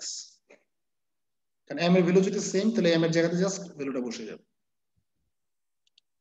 তো এখন প্রশ্ন হচ্ছে স্যার যদি তিনটা ভ্যালু থাকে, যদি দুইটা ভ্যালুর ক্ষেত্রে আমি এই সূত্রগুলো লিখছি কিন্তু দুইটা ভ্যালুর জন্য, হ্যাঁ, যে রিয়েল নাম্বার দুইটা C3 আবার অ্যাড হবে, যে তখন হবে কি C1 plus C2x plus C3x square into two the power mx। ঠিক আছে, জি স্যার। যে প্রথমটাতে x নাই, পরেরটাতে x আসছে, তাহলে পরে আরেকটা আসলে কি x স্কয়ার হবে, যদি আরো আসে x cube x to the power 4 up to x to the power n। তারপর হচ্ছে কোশ্চেন 3 মানে formula 3, if m equals to যদি কমপ্লেক্স নাম্বার আকারে থাকে say a plus minus ib, তাহলে yc এর সূত্র হচ্ছে e to the power ax into c1 sin bx plus c2 cos bx। Complementary solution জানতে হলে, বের করতে হলে এই তিনটা সূত্র মনে রাখতেই হবে, এই তিনটা সূত্র মনে রাখতেই হবে, কারণ এই তিনটা সূত্র জানা ছাড়া আপনি কমপ্লিমেন্টারি সলিউশন বের করতে পারবেন না, ইম্পসিবল। কারণ তিনটা সূত্র কেন আসলো প্রশ্ন আপনার মনে আসতে হবে, স্যার চারটা হলো না কেন, দুইটা হলো না কেন? তিনটা সূত্র আসার কারণ হচ্ছে, যেমন দেখেন আপনি যদি কোনো ইকুয়েশন সলভ করেন, যখন সলিউশন আপনি পাবেন, ভ্যালু যদি পান, ভ্যালুর ধরন কি হতে পারে? এট ফার্স্ট হতে পারে রিয়েল নাম্বার, হতে পারে কমপ্লেক্স নাম্বার, তাই না? জি স্যার। হতে পারে রিয়েল, হতে পারে কমপ্লেক্স। তাহলে রিয়েল হলে এই দুইটা সূত্র, আর কমপ্লেক্স হলে এই সূত্র। ওকে, এবার আসেন রিয়েলের ক্ষেত্রে কি দুইটা কেস হতে পারে কিনা। যে রিয়েলের ক্ষেত্রে হতে পারে সংখ্যাগুলো আলাদা আলাদা, হতে পারে সংখ্যাগুলো একই রকম সমান, হতে পারে না? জি স্যার। সংখ্যাগুলো যদি আলাদা হয়, রিয়েল এবং সংখ্যাগুলো আলাদা, তাহলে প্রথম সূত্র। আর রিয়েল এবং সংখ্যাগুলো যদি একই রকম হয়, ধরেন কোন একটা ইকুয়েশনকে সলভ করেছেন, এম এর ভ্যালু পেয়েছেন তিনটা বা দুইটা পেয়েছেন, এম এর ভ্যালু দুইটাই হচ্ছে 3 3, তাহলে সে তো রিয়েল ডিফারেন্স সূত্র, এই সূত্র কি তখন খাটবে? এই সূত্র তখন খাটবে না, তখন সূত্র অ্যাপ্লাই করতে হবে কোনটা? দ্বিতীয়টা। তাহলে দেখেন নাম্বার সিস্টেমে এই তিনটা ক্ষেত্রের বাইরে অন্য কোনো নাম্বার আসতে পারে না, হয় রিয়েল অথবা কমপ্লেক্স। রিয়েলের মধ্যে কেস হতে পারে দুইটা, যে তারা ডিফারেন্ট হতে পারে অথবা তারা ইকুয়াল হতে পারে। আমি কি বুঝতে পেরেছি? জি স্যার। আচ্ছা, এখন সূত্রের অ্যাপ্লিকেশন একটু দেখি। আমরা একটু আগে যে প্রবলেমটা করছিলাম, কথা বলছিলাম, এখানে এম এর ভ্যালু কয়টা পেয়েছি? দুইটা। দুইটা। দুইটা কি রিয়েল নাম্বার কিনা? জি স্যার। স্যার এবং তারা কি ডিফারেন্ট নাকি ইকুয়াল? Difference sir. ডিফারেন্ট। তাহলে কোন সূত্রটা হওয়া উচিত? ফার্স্ট এরটা। দুই নম্বর, এক নম্বর। তাহলে yc সমান কি এরকম হওয়া উচিত কিনা দেখো তো, c1 e to the power m1x। m1 এর ভ্যালু বলতে কি, একটা ভ্যালু নেব আমি, সে 2 sir 2x plus c2 e to the পাওয়ার কি আসবে তাহলে পরেরটা 3x। So this should be the answer. বুঝতে পেরেছি কি? যদি এখানে আরো ভ্যালু থাকতো, যদি কোনো কারণে ধরেন এখানে 5 থাকতো, তাহলে কি আসতো এখানে প্লাস, তখন কি লিখতাম? যদি এখানে 5 3 e to the power 5x। 3 to the power 5x। বুঝতে পেরেছেন কি? জি স্যার। এরকম আমি আরো এক দুইটা एग्जांपल দিব, যেমন আমি এখানে একটা দেখাচ্ছি ইকুয়ালের ক্ষেত্রে। হ্যাঁ, না বুঝলে কিন্তু বলবেন, আদারওয়াইজ বিপদে আপনারা পড়বেন। হ্যাঁ, পরীক্ষা যেহেতু আপনারা দিবেন। Find the solution of d2y by dx square minus 2 dy dx plus y equals to 0। যেটার সলিউশন বের করতে চান আপনি। হ্যাঁ, আমরা নিচে দিস ইজ ইকুয়েশন 1। তাহলে আমরা বলছি সলিউশনে কি ধরতে হয়? কমপ্লিমেন্টারি, যে কোনো কমপ্লিমেন্টারি ক্ষেত্রে একটা অক্সিলারি সলিউশন ধরতে হয়। So let y equals to the power mx bn auxiliary solution। তাহলে অক্সিলারি সলিউশন যদি হয়, তাহলে দেখেন এখানে, তাহলে এটা দ্বারা কি হবে? এটা সিদ্ধ হবে, নিশ্চয়ই স্যাটিসফাই হবে। জি স্যার। তাহলে তাকে কয়বার ডিফারেন্সিয়েট করতে হবে স্যাটিসফাই করাতে গেলে? জি স্যার। দুইবার করতে হবে না তাকে, সেকেন্ড ডেরিভেটিভ পর্যন্ত যদি এখানে আসে। জি স্যার। তাহলে একবার ডিফারেন্সিয়েট হয় dy by dx m e to the power mx, তাকে যদি আমরা আবার করি d2y by dx square which equals to m square to the power mx, right? জি স্যার। এখন এই ভ্যালুগুলো বসান from 1 we have m square to the power mx, এই যে ভ্যালু বসালাম এখানে মাইনাস 2 m আছে এটা m to the power mx plus e to the power mx which equals to 0. তাহলে দেখেন e to the power mx common নেওয়া যাবে, থাকবে হচ্ছে m square minus 2m plus 1 equals to 0. যেহেতু e to the power mx কখনোই 0 না, তাহলে 0 নিশ্চিতভাবে কি পরের টার্মটা, এন্ড এই টার্মকে দেখেন তো m minus 1 হোল স্কয়ার লেখা যায় কিনা? জি স্যার। তাহলে পরের লাইনে m সমান কি পাবো আমরা? তাহলে m ইকুয়ালস টু কি পাবো? 1 1 পাবো, তাই না? হয়েছে জি না? স্যার। জি না, এটা হয়নি, এটা স্যার হয়নি, প্লাস মাইনাস এটা প্লাস মাইনাস কেন হবে? 1,1 আমরা এই ভুলগুলো এটা তো দুইটা। আচ্ছা স্যার কারণ বুঝছি। এটা কি দ্বিঘাত সমীকরণ না, this is a quadratic equation. জি স্যার। আর ঘাত যেহেতু 2, তাহলে সলিউশন কয়টা আসা উচিত? দুইটা।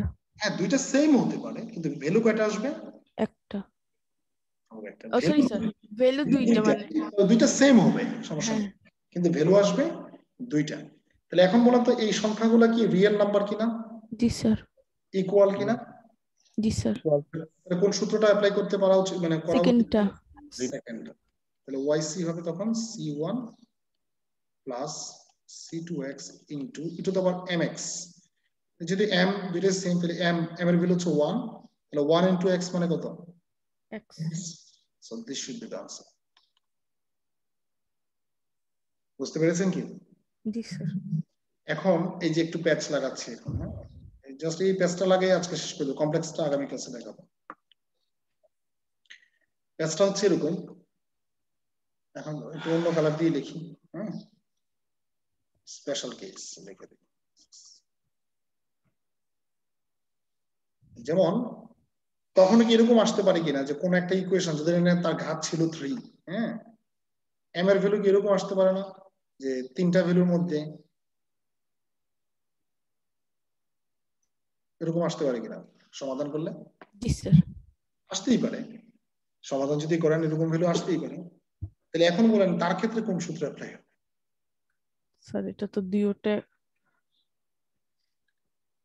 এখানে কিন্তু আপনি সরাসরি এটাও বলতে পারবেন না যে রিয়েল এন্ড ডিফারেন্ট সবাই, এটা বলার সুযোগ আছে কি? না রিয়েল ঠিক আছে, কিন্তু আবার এক কেসে দেখা যায় এটা ডিফারেন্ট আর এক কেসে দেখা যায় ইকুয়াল, মানে দুইটা কম্বাইন্ড হয়ে গেছে। কম্বাইন্ড হয়ে গেছে, ইয়েস এক্স্যাক্টলি। তাহলে আপনাকে চিন্তাটাও করতে হবে কি কম্বাইন্ড, কারণ এখানে আপনি কিন্তু তিনটাকে একদম ভিন্ন বলার কোনো সুযোগ নেই, কারণ এই দুইটা কিন্তু আবার সমান। আবার তিনটাকে সমান বলারও কোনো সুযোগ নেই, কারণ সেই কিন্তু সমান না, তাই না? জি স্যার। তাহলে কি এখানে মিক্সচার আছে? তাহলে দেখেন তো এটাকে যদি একটু রিঅ্যারেঞ্জ করি আমরা এরকম লিখতে পারবো কিনা, যে দুইটা হচ্ছে সমান আর সে হচ্ছে ডিফারেন্ট, রাইট? জি স্যার। Right sir. তাহলে এখন এই সমানের ক্ষেত্রে সমানের সূত্র, ডিফারেন্টের ক্ষেত্রে ডিফারেন্টের সূত্র আসবে। যেমন এই দুইটা সমানের ক্ষেত্রে আমরা সূত্র কি জানতাম? c1 plus c2x into e to the power mx। mx বলতে m এর ভ্যালু কত এই দুইটার জন্য? 2x প্লাস ডিফারেন্টের ক্ষেত্রে সূত্র কি ছিল? একটা কনস্ট্যান্ট আসে into e to the power mx, তাই না? এরকম না? জি স্যার। ডিফারেন্টে দুইটাই ছিল যে c1 into e to the power m1x plus c2 into e to the power m2x, এরকম ছিল না? জি স্যার। তাহলে ডিফারেন্টের জন্য ডিফারেন্ট ফর্মুলা আর ইকুয়ালের জন্য ইকুয়াল ফর্মুলা। বুঝতে পেরেছেন কি? জি স্যার। এখন আশা করি যদি এম এর ভ্যালু, মানে জাস্ট এগুলা স্পেশাল কেস এই কারণে লেখা আর কি, তারপরে আবার ইয়ে বলুন যে স্যার এগুলো নিয়ে আলোচনা করে নাই। যেমন যদি এরকম হয় যে 2244, তখন এটা ক্ষেত্রে কি হওয়া উচিত? স্যার প্রথমে দুইটা মানে দুইটা আলাদা থাকবে, মানে দেখেন ইকুয়ালের জন্য, পরে ডিফারেন্টের জন্য দুইটা যোগ। এখানে ইকুয়াল, আবার এখানেও কি দুটো ইকুয়াল কিনা? জি স্যার। এখানে এরকম হওয়া উচিত কেন? দেখেন আমি আগে লিখি, দেখেন একমত হলে বললেন e to the power 2x plus c3 plus c4x into E two the power 4x এরকম হওয়া উচিত কিনা বলো। জি স্যার এরকম বলছিলাম। এই দুইটা সমানের জন্য আসলো, আবার এই দুটো তো সমান নিজেরা, তার জন্য সূত্র। বুঝতে পেরেছেন কি? জি স্যার। বুঝতে পারলেই আমার কথা বলাগুলো সার্থক, মানে সার্থকতা পাবে, সার্থক। সো এখন বলেন আজকের ক্লাস নিয়ে কার মধ্যে কি ধরনের প্রশ্ন আছে, প্রশ্ন করতে পারে চাইলে। স্যার স্যার একটা কনফিউশন ছিল স্যার, আমি যখন sir integration of f prime x divided by f x করি, ডিএক্স করি স্যার, তখন তো লন এক্স আসে স্যার, লন এক্স প্লাস একটা কনস্ট্যান্ট আসে sir. Ln f of x plus একটা কনস্ট্যান্ট আসে, হ্যাঁ। জি স্যার। তো ওই স্যার আপনি স্যার মানে অঙ্ক করার সময় দেখলাম স্যার মানে স্যার জাস্ট ইকুয়েশনের লেফট সাইডে স্যার আপনি স্যার মানে লন এক্স দিচ্ছেন, আর রাইট সাইডে স্যার যখন করছেন এই ফর্মুলা দিয়ে তখন স্যার কনস্ট্যান্ট দিচ্ছেন স্যার, এই কেসটা। আচ্ছা, আপনি বলছেন যে লেফট হ্যান্ড সাইডে করছি, লেফট হ্যান্ড সাইডে একটা কনস্ট্যান্ট আসা উচিত ছিল, রাইট হ্যান্ড সাইডে করছি রাইট হ্যান্ড সাইড, এরকমই তো ব্যাপারটা। জি স্যার। আচ্ছা, ধরে নেন আপনি লেফট হ্যান্ড সাইডে একটা কনস্ট্যান্ট দিলেন c1, হ্যাঁ, লিখলেন। রাইট হ্যান্ড সাইডে একটা কনস্ট্যান্ট লিখলেন, সেটা হচ্ছে c2। ওকে, তাহলে লেফট হ্যান্ড সাইডে কনস্ট্যান্টটাকে যদি রাইট হ্যান্ড সাইডে নিয়ে যাই তাহলে কি হবে? c2 - c1 হবে কিনা বলেন তো? জি স্যার। আমি যদি ভুল না করে থাকি জিনিসটা এরকম, ধরে নেন আপনি কোথাও এরকম করলেন যে লেফট হ্যান্ড সাইডে সামথিং একটা টার্ম আছে প্লাস c1, এখন একটা টার্ম আছে প্লাস c2, এই তো? জি স্যার। c1টাকে এদিকে নিয়ে গেলে পরের লাইনে এখানে তো টার্ম আছে প্লাস c2 - c1 হবে কিনা? জি স্যার, সাইড চেঞ্জ করলে একটা কনস্ট্যান্ট থেকে একটা কনস্ট্যান্ট সাবট্রাক্ট করলে সে নিজেও একটা কনস্ট্যান্ট কিনা? জি স্যার। আলটিমেটলি কনস্ট্যান্ট কয়টা রইল আপনার কাছে? একটাই স্যার। বলে দরকার আছে আমার লেফট হ্যান্ড সাইডে লেখা বলে। জি বুঝছি স্যার। বুঝতে পেরেছেন কি এবার? জি স্যার। আপনি চাইলে লিখতে পারেন, কোনো সমস্যা নেই, রেজাল্টে কোনো ভুল আসবে না, ঠিক আছে? জি জি বুঝছি স্যার। এখনো প্রশ্ন আছে কারোর মধ্যে? মানে এখানে ওই লেখা উভয় দিকে লেখা না লেখার মধ্যে তেমন পার্থক্য নেই আর কি, কারণ আলটিমেটলি রেজাল্ট একই আসে। আচ্ছা, প্রশ্ন তো থাকবে তখনই যদি কেউ ক্লাস করে থাকেন মনোযোগ দিয়ে। যদি ক্লাসকে মনোযোগ দিয়ে না করেন তাহলে তো প্রশ্ন।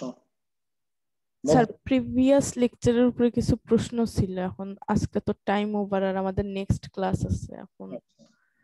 তাহলে ঠিক আছে ম্যাডাম, তাহলে আগামীকাল এটা নিয়ে কথা বলবো না একটু? আচ্ছা স্যার। ক্লাস আছে আপনাদের সাথে আমার 10টা 50। জি স্যার।